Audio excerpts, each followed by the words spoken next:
Essa história é baseada em fatos reais. Todos os casos de mistério e terror retratados nesse vídeo foram inspirados em eventos reais. Em 1976, Maria, recém-casada, mudará-se sozinha para uma antiga casa em Belo Horizonte enquanto o marido viajava. Na primeira noite, ouviu passos no andar de cima, apesar de estar só. Ao subir, encontrou o quarto trancado por dentro. Durante a madrugada, uma figura masculina, sem olhos, apareceu no espelho do banheiro, observando-a. Apavorada, tentou gritar, mas sua voz não saía. De repente, o espelho rachou, revelando um rosto grotesco por trás do vidro. Ela correu para a porta da frente, mas a maçaneta queimava ao toque. Vozes sussurravam seu nome pelos corredores, chamando-a para o andar de cima. Quando olhou para o espelho novamente, viu-se pendurada por uma corda. No chão, o jornal antigo mostrava uma manchete: Mulher se enforca em casa, 1976.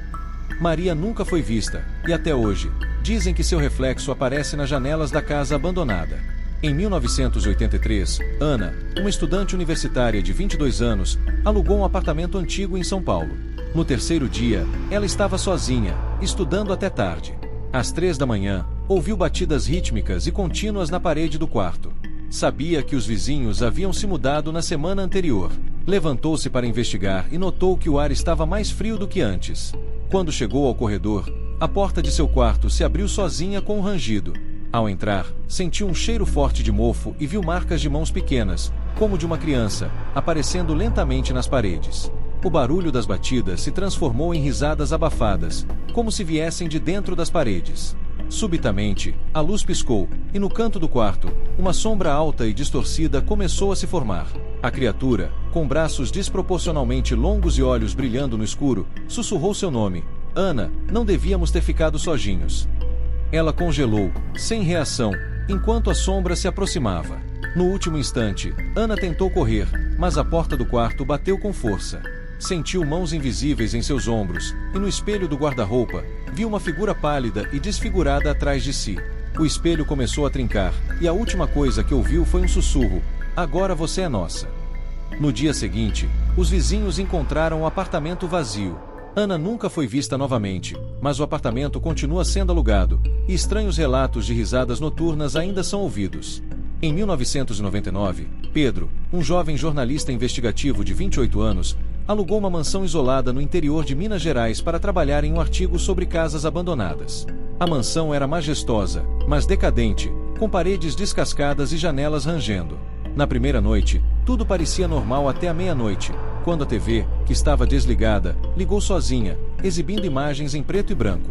Pedro, confuso, viu uma antiga gravação de uma família em volta da mesa de jantar.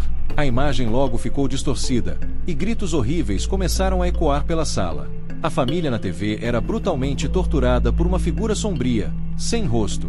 Ele tentou desligar a TV, mas o controle não respondia, e o volume aumentava. O grito de uma criança ecoava pelos corredores da casa.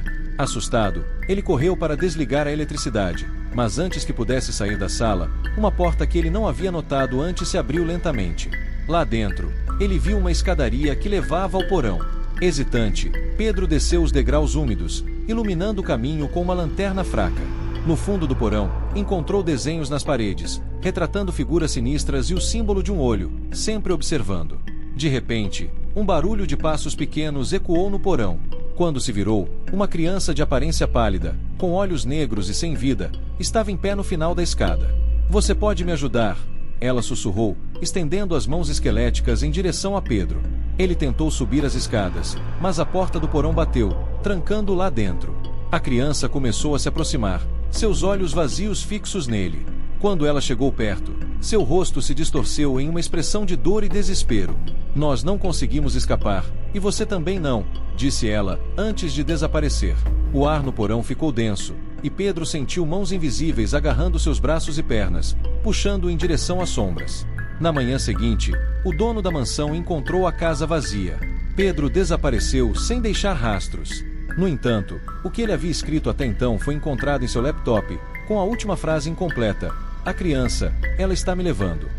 A mansão foi abandonada desde então, e ninguém ousa entrar, pois dizem que a TV ainda liga sozinha à meia-noite, mostrando a história de quem nunca saiu dali.